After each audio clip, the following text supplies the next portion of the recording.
વાત કોની પાસે કરવી? અંતરના ઊંડાણની કોક વેદોને કરાય વાત, આને સોરે નો સીતરાય સીતરી વાતું શંકરા. આપણા ઘરની વાતું જાણીને આખા મલકમાં જે જાહેર કરે એવાને વાત કરીને શું કરવાનું? આપણી પાસે આમ આપણો પોતાનો હોય એના જોડે બેઠો હોય ને આખા ઘરની ડિટેલ જાણીને બીજાને જઈને કે હવા દેણામ કરી ગયા એને માણા કહેવાય? એ આપણો કહેવાય? મિત્ર હેડા કીજીએ ઢાલ સરીખા હોય, સુખમાં પીછે રહે દુઃખમાં આગે હોય. બાપુ ભાઈબંધો એવા હોવા જોઈએ. હગો નો હારો હાંપડે ને મિત્ર મળે લબાડ, પત્ની મળે કપાર જા તો એળે જો તાર તણે પકા મોળા ગિરનાર ભેગું થઈ જવાય શું જીવીને કરવાનું ભલતી થાય. ભાઈબંધમાં ઠેકાણા ન હોય, બૈરામ ઠેકાણા ન હોય. હગામાં આપણે એમ થાય હાલો ને હગાને આપણે ફોન નથી કર્યો આપણે એમ કે ભગવાન જય માતાજી કર્યું સીતાને આપણે એમ કે હાલો તો કે 5,000 મોકલાવજો ને શું હગાને ગુડવા ઘરે જ્યાં ભેગું બૈરું આ છોડતું હોય તો શું કરવાનું? બહાર માણા થાકે નહીં ઘરે વયો જાય. મને થાક લાગે ને એટલે એમ કે ઘરે જવું. આખી દુનિયાનો થાક ઘરે ઉતરે. હવે ઘરનો થાક હોય ચા ઉતારવો. ઘરે આપણને એમ આમ ડેલામ કર્યા ભેગા તો એમ થાય કે શું મહારાણી બોલશે. હવે અહીંયા વંટોળીઓ સડે તો આપણે એ પીડા કોને કહેવા જવું? અને ત્યાંથી પછી જવું ક્યાં? આપણે આ હરિદ્વાર જ્યાં હોય તો કે ભાઈ હાલો ઘરે જવું છે, રણુજા જ્યાં હોય કે ભાઈ હાલો ઘરે જવું છે. હવે ઘરે લોહી ઉગાડ હોય ચા કેવું, ચા જવું શું કેવું? એની જ મજા છે રામ. અમરનગરમાં આતમ દેખ્યા ભૂલી ગઈ દેહનું ભાન. બાપુ સવારામ બાપા કહે છે અમરનગર જ્યાં આવ્યું છે આ અલખ ને આ બધા નથી આમ ઘણા મણા બે ના ઉભા થઈને અલગ ધણી પછી ને તેમ કહો છે ને અલગ ધણી છે ને કહો. અલખ એટલે લખી ન હોય એને અલગ કહેવાય. તો તમે અલગ ધણી કરો છો એ અલગ ધણી કોણ છે? ઘણા એમ કે રામાબીર તો બાબુ ભગવાન છે, અલગ ધણી કેમ કહેવાય? અલગ તો લખી ન હકાય. રામાબીર તો આપણને ભલે ન દેખાણા હોય, બાકી જેથી હશે તે બધાને દેખાણા જશે ને. દેખાય એ લખાય, લખાય એ વંચાય. અલગ છે ને એ બાપુ દેખાતોય નથી ને લખાતોય નથી ને લખાય નહીં તો વંચાય કેવી રીતે? એ અલગ કેને કે છે એનો એક દાખલો આપું તમને. માણા કોઈક તેલનો ડબ્બો લઈને આવતો હોય ને એને તમે પૂછો કે ડબ્બાનો શું ભાવ? એટલે એમ કે 25 રૂપિયા કે ને. હવે તેલના 25 હશે ડબ્બાના, એ તેલ કાઢી લો ડબ્બાનું શું આવે? નકરા 25 આવે ને. પણ એક વાત ઉપર ધ્યાન આપજો, તેલ કિંમતી છે પણ એને રાખવા માટે ડબ્બો જોવે. તેલ એમનામ રહે નહીં. તેલ કિંમતી છે, ડબ્બાની 25 રૂપિયા કિંમત છે, 2500 રૂપિયા તેલની કિંમત છે. પણ તેલ બાપુ એ 25 વાળો હોય ને તો જ આ 2500 ની કિંમત છે, નકર બાપુ તેલ રહે નહીં. અને સિંગ તેલ હોય, કપાસિયા તેલ હોય, પામોલીન તેલ હોય, એ તેલ ઉપર ન લખાય, ડબ્બા ઉપર લખવું પડે, એને અલગ કહેવાય. એમ આ દેહની છે ને બાપુ કોઈ કિંમત નથી. આને દુનિયા આપણે કહે છે ને મારા મારા મારા, એ મારા જ દિવાળી મૂકવાના છે. આપણા છે એ જ આપણને દિવાળી મૂકવાના છે. આ દેહની કિંમત કાંઈ નથી. પણ બાપુ ભજન કરવા માટે દેહની જરૂર પડે. ભજન વગર દેહ ન થઈ શકે, દેહ વગર ભજન ન થઈ શકે. અલગ એને કહેવાય. મારું નામ અનોપસી છે પણ બાપુ અહીંયા આવીને આંગળી દેખાડીને મને બતાવો કે અનોપસી ક્યાં છે? આ છાતી છે, ગાલ છે, કપાળ છે, માથું છે, તો અનોપસી ક્યાં? જરૂર આની છે રામ. આ હું બોલું છું ને એ જ ઈશ્વર છે. જે સ્વર છે ને એ જ ઈશ્વર છે. આ હું બોલું એ તમારા કાન હોય ત્યાં સંભળાય દેખાય છે? એ દેખાતો નથી ને એ જ સાચું છે. એ દેખાવાનું ચાલુ થઈ જાય ને, મને જેથી દેખાય ને તેથી હું નહીં તમને દેખાઉં. આ વસ્તુ એવી છે બાબુ. આ 12 વાગ્યા પછી જ બાજુ આ વાતું નીકળે કંઈક એવા અધિકારી બેઠા હોય ને તઈ, બાકી કોઈને કંઈ કીધા જેવું નથી. નકર એમ કે અમને દેખાડો, જમ પાણીપુરી વેચવા નીકળ્યા હોય જાણે. એમ નથી, મહેનત કરવી પડે.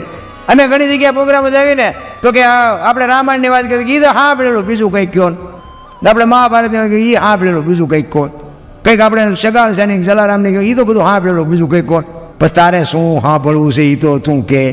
હા અમે જેટલું બોલ્યા છીએ ને અમારું આ જેટલું તમે સાંભળ્યું એટલું જીવનમાં ઉતાર્યું, એટલું ઉતારી લો ને તો બાપુ બીજું સાંભળવાની જરૂરત ન પડે. આ તો ઓલું ફૂટલું માટલું હોય નાખ ગમે એટલું કરો તે માટલું ભરાય કોઈ નહીં. પણ એવું માટલું બાપુ રાખો ને, એમાં ભરીને રાખો ને બેલેન્સ બાપુ, એ જ તમારું ભવિષ્યમાં કામ આવશે. એક વાણી અને એક પાણી. પાણી છે ને એ બહાર સાફ કરશે ને વાણી છે એ અંદર સાફ કરશે. આ બે વસ્તુની ખાસ જરૂર છે. ભલે એ પાણી તમારું પડ્યું હોય ને એ ખાવામાં કામ આવે, રસોઈ બનાવવામાં કામ આવે, નાહવામાં કામ આવે. અને બીજેથી પાણી મળીને એ પાણી કદાચ ખરાબ થઈ ગયું છે ને તો ક્યાંક બાપુ અળગતું હશે ને તો અહીંયા સાંટશો ને તો અગ્નિ ઓલવવામાં કાયમ આવશે. ખરાબ પાણી છે તોય કાપમાં આવશે. વાણીની પાણીની બેની જરૂર છે. ગગન મંડળ છે ને મહાપુરુષો આને કહે છે. આમાંથી જ ગોતવાનું. દેહની માલિકોની જ વાત છે, બહારની કઈ વાત છે? ગગન મંડળમાં ચડે આ સાનલા હું કામ કરે? વાહમ કરે તો ન હાલે? સાનલા ગાલે કરે તો હાલે? ન હાલે. અહીંયા જ બાપુ ખજાનો છે. જો સદગુરુની કૃપા થાય ને અહીંની જો બાપુ વાત નક્કી થઈ જાય તો આ જીવનમાં ક્યાંય અંધારું છે જ નહીં. એટલે સવાર આમ કહે છે ગગન મંડળમાં ચડીને કોઈ આપણે ગમે ત્યાં જવું હોય ને તો બાપુ વિચાર આમાંથી જ આવે.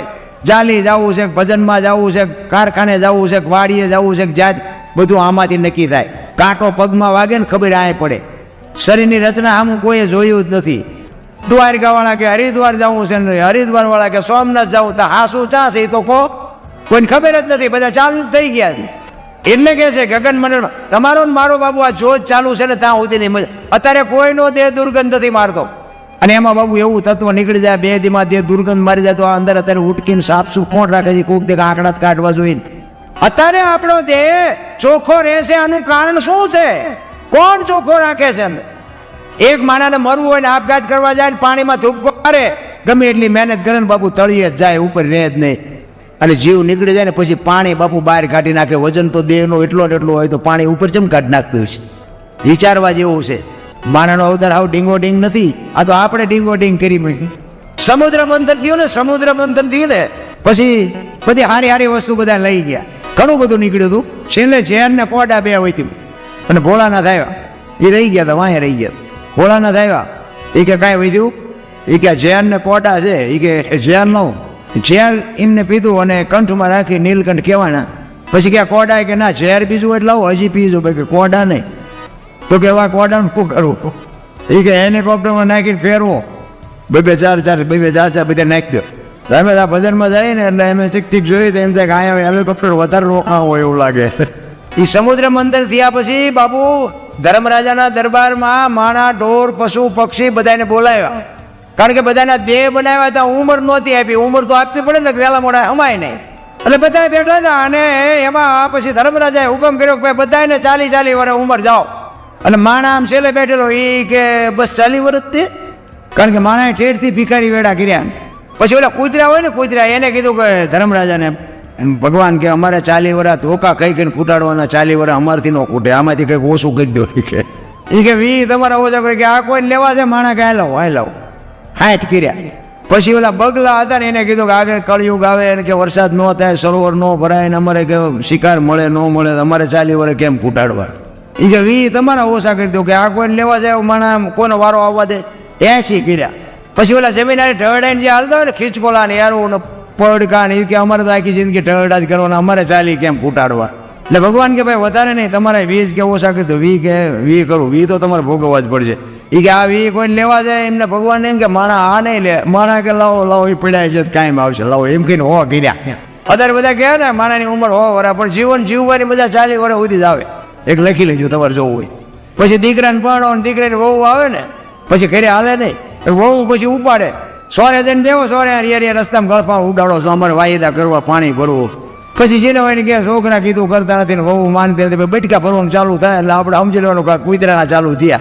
પછી સોરે જઈને બે પછી આ બેનું દીકરીઓ પાણી ભરીને નીકળે ને આમ કરે કુના કરના હતા જીના હોય ને કીડિયારું ફૂડને શું તારે આમ કરીને શું હોય ભલામણ સમજી લેવાનું કે આ બગલાના ચાલુ થયા.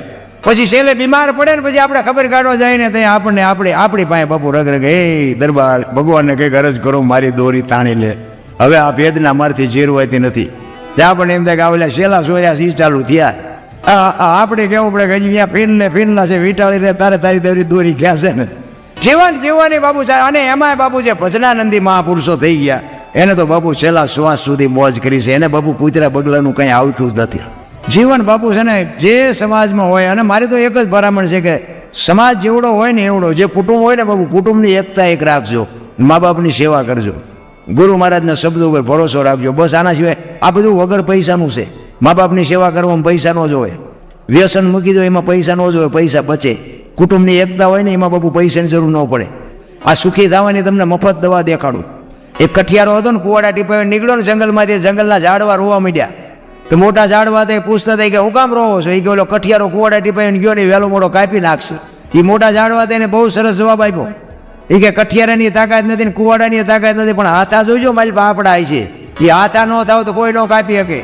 એમ તમારા અને મારા કુટુંબમાં જેથી વિખવાદ જાગે તેથી બાપુ ઊંડા ઉતરીને જોજો, એકાદો હાથો આપણો હોય ને કરી એકતા હોય તો આ દુનિયામાં કોઈની તાકાત નથી, કોઈ લાંબો હાથ કરી શકે. સમાજ કોઈ બી હોય એટલે એવા હાથા ન બનતા મિત્રો. અને જેટલી જગ્યાએ હાથા બન્યા છે ને એ કરોડોની સંપત્તિ બાપુ ધૂળ ધાણી થઈ ગઈ છે, સમજી લેજો. આ એક રામાયણનો દાખલો લ્યો. વિભીક્ષણને જેવો કહેતા હોય બાપુ હાથો ન બન્યો હોત તો બાપુ લંકા રોળાત નહીં. એ વિભીક્ષણ હાથો બન્યો છે. ભલે એને રાજ મળ્યો, રામની ભક્તિ કરી, જે કર્યું હોય, પણ ભાઈ તો એનો હતો ને રાવણ. એને જ રામને કીધું, રામ નહોતા મારી શકે, એને જ રામને કીધું કે નાભીમાં મારો આ કરનો હાથો, ચા ગોતવા જાવો, એટલે હાથા ન બનતા. અને એક મા બાપને દુઃખી ન કરતા. બાપુ જિંદગીમાં કોઈ દી મોડો દી ન ગઈ, આપણી ગેરંટી. કરવાની જરૂર આ છે, પછી દાણા જોર રહે પચશે નહીં. અત્યારે આમ કોક મરી જાય ને તો 3 દીમાં 4 દીમાં મજા ગોટો વાળી દે. ટાઈમ જ નથી. લગ્ન આવે છે ને પોસડું આવે છે ને પછી એ વિયા ગયા પછી 6 મહિના 12 મહિના પછી પિતૃ ગોતવા નીકળે. અમને પિતૃ નડે છે. નડે નહીં, તું 12 દિવસથી નો બે એક હવે એ તને હાક લેવા દે. ચા દાણા જોર આવા. અરે મરણની મર્યાદા હોય મારા રામ. અમારે મારા બાપુની હતા ને એ વખતે અમારા ગામમાં કોઈ બી ના કરે મરણ થાય ને, કોઈક અમારે અમે નાના હતા ને એમાં દાંત કાઢ્યા હોય ને તો મારા બાપુ વટે. એ કે ઓલા પણ ગુજરી ગયો છે ફલાણા માણાને 12 દિવસ સુધી અમને દાંત ન કાઢવા દે, ટીવી ન જોવા દે, રેડિયો ચાલુ ન કરવા દે. આવી બાપુ મરણની મર્યાદા હતી. અત્યારે આમ મરેલું પડ્યો ને એની પાસે થોડુંક શીરાવી લો, એક ઘાસ આને મૂક્યા ત્યાં સુધી તો મર નહીં, ભૂખો મરી જા. હવે બનવાનું હતું એ બની ગયું. આટલી જ કિંમત. અરે બાબુ ભેળાઈ ગયું છે. આપણે ને આપણે ભેળી મારી છે. 2 વર્ષનો મર્યો હોય તો કે અરે અમારી માથે આપ ફાટી ગયો. 100 વર્ષના મર્યા હોય તો કે એ જરૂર હવે એ જ હતી. હવે બધું સાચું જીવીને શું કામ હોય? હવે લગન જેવું. હા, તારે ખૂણો ખાલી થયો ને કે એને કોથળો કરી નાખ્યો તઈ તું ગાડીઓ લઈને ફરસ. એની કોઈ કિંમત જ નથી. વસ્તુ એવી છે જિંદગીમાં, જો તમારા નામના મેળવ્યું હોય ને તો બાપુ મહેનત કરવી પડે. એક આ બુસટ હોય ને એને ઉજળો કરવો હોય ને તો હાબુ જોવે, પાણી જોવે, ધોકાવો જોવે, મળવો જોવે ને મેલો એની આતે થાય. ખરાબ ઇમનામ થઈ જવાય. સારું થવામાં જ મહેનત કરવી પડે. 1 કરોડ રૂપિયાનો બંગલો હોય ને એમાં બેનો દીકરીઓ કચરા પોતા કરતા જોઈએ છે, કોઈ કચરો નાખતા જોઈ. પણ સંતો એટલા માટે કહે છે કે બેનો દીકરીઓ જેમ કચરા પોતા કરે છે ને એમ ભગવાને આ કરોડ રૂપિયાનો બંગલો આપ્યો છે ને આમાં ભજન રૂપી કચરા પોતા કરતો રહે છે અને કચરો કરી જાય. કાંઈ કરવાની જરૂર નથી. નામના જોતવી હોય તો મહેનત કરવી પડે. એમ નામ બાપુ નામના ન મળે. આ અમરેલીનો દાખલો એક તમને નાનો એવો કહી દઉં. મુરદાસ લુવારનો દીકરો, હાંજનું ટાણું, એ વાયુનો કાંઠો હતો અને એક દીકરી કૂએ પડવા આવી અને દીકરી આમ કૂવામાં ધૂમકો મારવાની તૈયારી કરે અને બાપુએ બાવડું પકડ્યો. હા બેટા શું કામ? એ કે બાપુ મને મરવા દો, મારે મરવા સિવાય ઉતાર. પણ કે શું કામ બેટા? માણા જેવો અવતાર મળ્યો છે. એ કે પણ બાપુ મારા જીવનમાં એક ભૂલ થઈ ગઈ છે, મારે મર્યા સિવાય ઉતાર નથી. પણ કે પાણીમાં પડીને બીજી કરવી છે. એ કે પણ શું કરું બાપુ, મને હોતું નથી. એ કે પણ તું વાત કરી તો કઈ ખુલાસો થાય ને. એ કે બાપુ મારા પેટમાં બાળક છે, એના બાપનું નામ લઈ શકું એમ નથી. જો નામ લઉં તો મને જીવવા દે, પણ હું લઈ શકું એમ નથી. ભારતનો સંત બાપુ મુરદાસ દ્રવી ગયો. એને એમ થયું ઓહો દીકરી માથે આટલી જ છે. એ કે તારા પેટમાં બાળક છે, એના બાપનું નામ લે તો તને જીવવા દે. કે બાપુ તો જીવવા દે, પણ હું લઈ શકું એમ નથી. અને તેથી આ ભારતનો સંત મુરદાસ એમ કહેતો હોય કે બેટા તું તારું બાળક જો બચી જતા હોય તો અમરેલીની બજારમાં જઈને કાલ કહી દેજે કે મારા પેટમાં બાળક છે, એનો બાપ મુરદાસ છે, કહી દેજે જાય. હવે આ આપણી તાકાત છે. આપણે લીધેલું કોકનું પાછું દઈ દઈએ તોય ઘણું છે. દીકરી કહે છે પણ બાપુ આમાં તમે જાણતા નથી. એ કે તું તારું બાળક બચી જતો તું મોજ કરીને તું તારા અમરેલીમાં મારું નામ દઈ દેજે. અને આ દુનિયા બાપુ હાથીની અંબાડીએ ચડાવીને ક્યારે ગતાડે ચડાવે કોઈ ભરોસો નથી.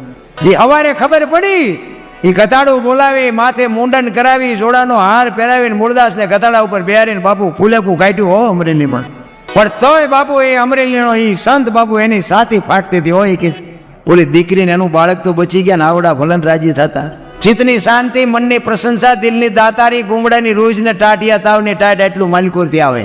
એક તમે એસટીમાં બેઠા હોય ને, એસટીમાં તમને જગ્યા મળી ગઈ હોય અને કોઈક બેન છોકરું તેડીને ચડે, કોઈ ઉંમરવાળા માજી ચડે, એને ઊભા થઈને તમે એને બેહવા દો ને, તમે ઊભા રહ્યો તો થાક ન લાગે. શું કામ? આ જગ્યા આપ્યાનો નશો તમને થાક ન લાગવા દે. ભલા પણ આપણે આમ સળવી લેતા એને જગ્યા મળી જાય ત્યાં ટાટિયા પોળા કરે. હમણાં અહીં આવશે, તારું મોત આવશે, ઘડીક 2 વાગ્યાને અમારે જા બસને લઈ જવી છે. પણ હવે નથી થઈ શકતું. એ બાપુ હવાને ખબર પડી કે આ તો બાપુ કરતા તો ઓલા મુરદાસ ને બાપુ કહેતા હતા એને તો આવું પાપ કર્યું, આને કાંટો મારો. એ ઠેબી નદીના હામા કાંઠે બાપુ ઝૂંપડું વાળીને રામ મુરદાસ બાપુ રહેવા જાય. એને વિચાર થયો કે હવે આ જગત મારું માને નહીં, મને કોઈ સમજી ન કે. જામનગર દરબાર અમારા સ્ટેટ એને કંઠી બંધાવેલી. એને મુરદાસભાઈ અને એને એમ થયું કે એ ગમે એમ તો દરબાર છે, રાજા છે, એ મારી વાતને સમજી શકે. એ અમરેલીથી બાપુ ત્યાં જાય. પણ એના જ્યાં પહેલાં બાપુ આ વાત જામનગર દરબારને ખબર પડી ને એટલે એને વગર વિચારે કંઠી તોડી નાખી. આ મુરદાસને ખબર નથી. એને એમ કે દરબાર પાસે જઈ અને મારી વાતને એ કંઈક ખુલાસો કરી શકું એમ. હવે અમરેલીથી જામનગર ગયા, દરબારગઢમાં જઈને કીધું કે મારે બાપુને મળવું છે. બા સાહેબે કીધું કે બાપુ ઘરે નથી, ક્યાંય ગયા? એ કે મોટા મંદિરે બધા સંતો આવ્યા છે, મોટા મોટા મહાપુરુષો આવ્યા છે, અહીંયા કંઠી બંધાવા ગયા. એ કંઠી બંધાવા જ્ઞાન બાબુ આપ ફાટ્યો હો માથે કરે તારી ભલી થાય તારી આને મારી કંઠી તોડી નાખી પડી કે કાંઈ વાંધો નહીં મારે મળ્યા સિવાય જવું નથી. એ દરબારગઢથી મોટા મંદિરે જાય એમાં રસ્તામાં એક પ્રસંગ બન્યો મરેલી બિલાડી પડી હતી બચડા ટળવળતા હતા અને યા બાપુ પહોંચ્યા ને ઉભા રહ્યા અને એને વિચાર કરીને મરેલી બિલાડીને ચોળીમાં નાખીને બાપુ આ બધા બેઠા ત્યાં આવ્યા એટલે બધા બારો મીંડ્યા કાઢવા કે તું તો પાપી શું બારો નીકળ અંદર બધા સંતો બેઠા તેને કીધું પેલા ભાઈ કોણ છે કે ઓલો મૂળદાસ છે કે આવવા દો એને કંઈક કામ હશે આવવા દે. એ મૂળદાસ ત્યાં જાય અને પૂછે છે સંતો કે કા મૂળદાસ શું કામ આવ્યો શું કામ છે કે બાબુ મારે બીજું કાંઈ કામ નથી હું તો અહીંથી નીકળ્યો હતો પણ મને એક રસ્તામાં એક મરેલી બિલાડી પડી હતી મેં એવું સાંભળ્યું તો કાંઈ બધા મોટા મોટા સંતો આવ્યા છે બિલાડીને બેઠી કરે તો બસડા દૂધ ભેળા થાય એ આટલું આવ્યો બીજું કાંઈ છે નહીં એમ કહીને બિલાડી બાપુ જોડીમાંથી બહાર કાઢીને મૂકી અને આખો ડાયરો મીડો દાંત કાઢવા. એ કે મૂળદાસ મરેલા કોઈ દી જીવતા ન થાય. એ કે બાબુ મરેલા જીવતા ન થાય તો આખી દુનિયા પાસે નકરી આરતી ઉતરાવી છે પગેર નકડાવા છે જો આ તો ખરા કરીને ખેલ આવે તઈ ખબર પડે. એ કે અમરેલીએ તને જાકારો આપ્યો એટલે તારું સહગી ગયું છે મરેલા કોઈ દી ન જીવતા થાય. એ કે બાબુ જરાય નથી સહગ્યું આ બરોબર છે સહગ્યું નથી તો તમારો વેમ છે. એ કે મરેલા જીવતા ન થાય એ ન થાય એમ કીધું ને બાપુ પ્રકોટીનો મરોડો બદલાણો હોય મૂળદાસ કે તમારથી ન થાય તો લાવો કમડળ મારી પાસે. એ હાથમાં કમડળ લઈ પાણીની અંજળી ભરી એને બાપુ કયો બાપુ તાર અંધાડ્યો હોય છે તમે વિચારતો કરો મારા રામ કોની પાસે વાતું કરી રામ. હાથમાં અંજળી લઈ ગયે હે તેને બધું દયાળુ હે પરમ કૃપાળુ પરમેશ્વર મેં તન મન ધનથી તારું ભજન કર્યું હોય કોકના પાપ જો મારી માથે લીધા હોય આતે પાતાળમાં જો ડાઘ હોય ને તો બેઠી ન કરતો અને જો બિલાડી ન બેઠી કરીને મારા ખોળિયામાં જીવ રહેવા દઉં તો મૂળદાસ નહીં એમ કહીને અંજળી સાટી અને બિલાડી મંડી હાલવા ડાયરેક્ટ દિશા શું થઈ છે જામનગર દરબાર એમાં જ બેઠા છે અને એની ઈ સકરી ખાઈ ગયો મેં કંઠી તોડીને ભૂલ કરી છે આનું પાપ હોય ને પાપ હોય તો બિલાડી બેઠી થાય નહીં. કાટ પગથિયા ઉતરીને બાપુ મૂળદાસ હાલવા મળી ગયા. દરબારે વાંય અડી કાઢી એ બાપુ ઉભાર્યો પણ મૂળદાસ ચોથા આંસુ રડતો હાલ્યો જાય છે. આગળ જઈ અને લાકડી પડે એમ પડ્યો બાપુ મને માફ કરો મારી ભૂલ થઈ જઈ મને આવી ખબર નહોતી. તેથી મૂળદાસ બાપુ એમ કહે છે અરે ભલા માણા હું ઠેઠ અમરેલીથી તારા પાયે આવ્યો તો મને એમ કે આ જગત નો સમજી શકે તું તો 5-25 ગામનો ધણી હતો તને મારા ઉપર ભરોસો ન આવ્યો. હવે કોઈ ખારો બાવો ગોતીને કંઠી બાંધી લે સમય વિયો ગયો હવે મારી પાસે એ સમય નથી. એમ સમય બડા બલવાન નહીં પુરુષ બળવાન કાપે અર્જુનને લૂંટ્યો હોય ધનુષને હોય બાક સમય હોય ને તારે બાપુ મોજ કરી લીધી બાકી એમ નામ તો બાપુ હાવ હેલું નથી. કારણ કે હમણાં તમે કંઈકીને ઉડી જાય છો અમારે જાઉં હવે અમારે તો બસ જ ગોતવાની ને. બાપુએ મજા ભારે કરાવી અમારે ઘણી જગ્યાએ એવું થયેલું આવ્યું ને તો અમને લેવા ચેટલાય આવે ને ઓલો કે હાલો અમારે ઘરે ચા પીવો ને અમારે અહીંયા જમવાનું છે ને પૂછડું છે ને ટૂંકું હવે પ્રોગ્રામ પતે ને પછી કોઈ અમને પૂછે જ નહીં કે તમે શેમાં જવાના 2-3 ઠેકાણેથી તો હું 8-8 કિલોમીટર હાલીને જીવો. આ સત્ય હકીકત હો મારે કોઈ ગામનો ખુલાસો ન કરાય કોઈને ઈજ્જત કાકરા ન કરાય. 8-8 કિલોમીટર હાલી ગયો અને હાલવું પડે એવું કે કારણ કે ટાઈમે એનો જાય રેલમાં જવાનું હોય તો રેલવે વહી જાય બસમાં જવાનું બસે વહી જાય હગડ ન પડે એમ હાલી મારો મેળ આવે એટલે ખ્યાલું નથી.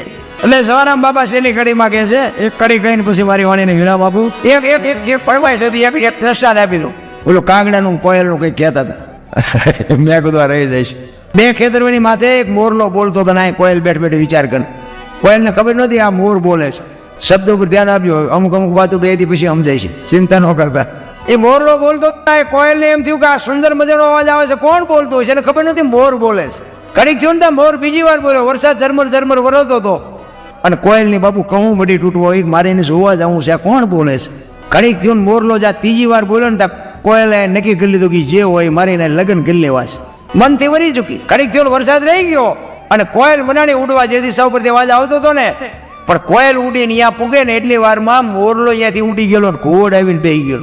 એટલે કોયલે અહીંયા આવીને કીધું કે હમણાં સુંદર મજાનો અવાજ આવતો હતી કોણ બોલતું હતી કે ભાઈડો બોલતો હતો હું કામ કોયલ પાણાની મૂર્તિ જેવી થઈ છે કે આનું મોઢું જોઈએ ખાવા મળે એવું નથી ભગવાને આને કંઠ કેવો હોય એને ખબર નથી બિચારી બોલવા વાળો વયો ગયો. એટલે ઓલો કે હું છે હું હતું એ કે હતું કાંઈ નહીં હું તમારા અવાજ ઉપર મોહિત થઈશું ને મારે હું તમને મનથી વરી ચૂકી છું મારે તમારે લગ્ન કરવાના. ઓલો કે 2-3 ઠેકાણે નાળિયેર પાછા આવ્યા હતા તો રડતું હા હું આવ્યું 2 લગ્ન કર્યા ને પછી કોયલ કહે છે કે સ્વામિનાથ મને આ લગ્નનો કઈ સંસારનો મોહ નથી મને તમારા અવાજનો મોહ છે બોલો તો ખરા. અને ખોટા હોય તરત મારે ગાઢ લે ને એ કે હું તો વરમાં એક જ વખત બોલું પછી ચા બોલ એ કે હારું હાલો વાંધો નહીં 12 મહિના પછી જ બોલશો ને 2 મહિના 4 મહિના 8 મહિના ફરીને મહિનો હાડ ધડકવા વીજળી બનાની આપણે ચીરવા અને બાપુ એ વરસાદના જ્યાં તૈયારી થઈને કડાકા ને ભડાકા મીડ્યા થવા અને ત્યારે કોઈને કહેશે કે સ્વામિનાથ હવે તો વળ્યું હવે તો બોલો, પછી બોલવું પડે. કો બોલો ને 18 મણનો નહીં આગો મૂકો આવી છેતરવી મને કહેવું હતું પહેલા. આપણા ઘરે જોવો ને જેટલી કોયલું નથી હલવાની તો નકરી કોયલું હલવાની જેવું નથી હોય, જેટલા મોરલા ચીપરીમાં હલવાના છે પણ હાલ્યા જાય છે. આપણે એમ થાય કે આમના ગાડા પૂગી જાય સારું. એટલે મેં કીધું કે પતિ પત્ની કા જો એક મતા હોય ને તો સ્વર્ગમાં સતા ઝેરા. બૈરાને જો ધણી સમજી શકે અને ધણીને જો બૈરું સમજી શકે એની જ બાપુ પેટી ઉજળી હોય. બાકી શિયાળિયું સીમ કોઈ તાળતું હોય કુતરું ગામ કોઈ તાળતું હોય તો એ લેણમાં હોય. સવાના બાપા બાપુ શેને તો એમ કીધું કે અમારે વાત કરવી છે પણ કોને કરવી? બાપુ સંતો તો રોયા છે. હવે અત્યારે આ બધી વાતો કરે આ ગયો ને આ ગયો, શું તમારે સાંભળીને કામ છે? આ ઉતરે એવું છે મારી પા? અને આ ઉતરી જાય તમે અમને બોલાવો હોય નહીં, ઉતરે જ નહીં. એ વાત કહી દઉં એમને કીધું ને એવું કહી દઉં કારણ કે મને ખબર તમને ભૂખ લાગી છે. માયા હોતી ગોઠડી વજરના ગાળા હાંગા હલવાના કઈ સેડ્યા ને કઈ પડે. એક દ્રષ્ટાંત કહીને પછી મારી વાણીને વિરામ આપી દઉં. જે હમણાં મેં કીધું ભજન હોય, સાખી હોય, કોઈ પણ દુઓ હોય કે છંદ હોય કે ગરબા હોય, એમાં બાપુ કંઈક વાત પડી હોય, કંઈક પ્રાણ પડ્યા હોય. આ છે ને કે માયા હોતી ગોઠડી વજરના ગાળા હાંગાજી હલવાના કઈ સેડ્યા ને કઈ પાળા. પહેલાના સમયમાં વાણિયા ધિરાણ કરતા અને રવિવાર જેવો કંઈક રજાનો દિવસ હોય ને એટલે ઉતારે આપ્યું હોય ને એની ઉઘરાણી કરવા જાય. એટલે રવિવાર જેવો કંઈક દિવસ ને ગામડામાં ઉઘરાણી કરવા ગયેલા. તેથી રાણી શિકાર રૂપિયાનો જમાનો. સબાના 2 ખિસ્સા ભર્યા દી આતંબની તૈયારી ઉતાવળા શેઠ નીકળ્યા દી હાથમાં પેલા ઘરે વ્યો જાવ. હવે એમાં રસ્તામાં એક નેરિયા જેવો રસ્તો આવે, ઊંડો રસ્તો, બે બાજુ વાડ્યું ને બંધ રહે એમના નીકળ્યા. હવે ખેતરમાં જેવો કઈ રસ્તો ઊંડો. હવે આની કોરથી શેઠ કેટ ગીર્યા, ઓલી કોરથી રેસ ગીર્યું. રેસ ને એમ થયું માણા આલ્યો, હવે માણાનો ભરો નહીં. આને એમ થયું પેલું રીસ આલ્યું હોય સમજ્યું રીસ મને મારી નાખશે. કારણ કે માણાનો ભરોસો જાનવર નથી કરતા. જાનવર માણાનો ભરો ન કરે, માણા જાનવરનો ભરો કરે. એક બાપા વાડીએ લીમડા હેઠ ઉતાતા ને બપોરે ઉપર કાગડો મીઠો બોલવા કા કા કા કરે બોલો. એટલે કે ઘડીક હું તો હોવા દે ને વરી બાપ બોલવા મીઠો. એ કે બંધ થઈ જા, હમણાં હું ક્યાં ઝૂંપડામાંથી કવાડો લઈ આવીને કાપીને લીમડો હેઠે નાખીને મારી નાખી. પેલો કાગડો કે તું લીમડામાં કવાડો લઈ આવીને લીમડો કાપીને પાડતા તો ઉડી ન જવું. પાછો બોલવા મીઠો. એ કે ઉભો રે કવાડો લઈ આવીને કાપું. એ માલપા જઈ અને બંદૂક લઈ અને ઝાપડા હોવારી કાઢીને બાપુ ભડાકો કર્યો. ઓલો માણા આમ તાકી રહ્યો હતો. કાગડો પડતા પડતા બોલ્યો માણા બોલે છે કઈ ને હાલે છે કઈ કવડો લેવો ગયો હતો ગોળી મારી. હવે આ રેસ ને અને વાણિયાને બે ને બાપુ બે ઉભા રહી ગયા. પણ બે ને થોડી થોડી હિંમત આવી. ઓલા માણાને એમ થયું હળવળો આનકોરથી હું નીકળી જાઉં. રીસને એમ થયું હળવળો હું આનકોરથી નીકળી જાઉં. હવે બે આમ પડખે પડખે આવ્યા ને એટલે રીસે એના સામું જોયું ને આને વાણિયા સામું જોયું. બે ની 4 નજર ભેગી થઈને તો વાણિયાને એમ કે મને મારશે, એને એમ કે મને મારશે. એટલે વાણિયાએ બાબુ એના કાન પકડી લીધા રીસના. હવે રીસ મીઠું ઠેકડા મારવા. વાણિયો કે જો મૂકી દઉં મને મારી નાખે. ઓલાને એમ થયું મને મૂકે ભાગી જવું છે.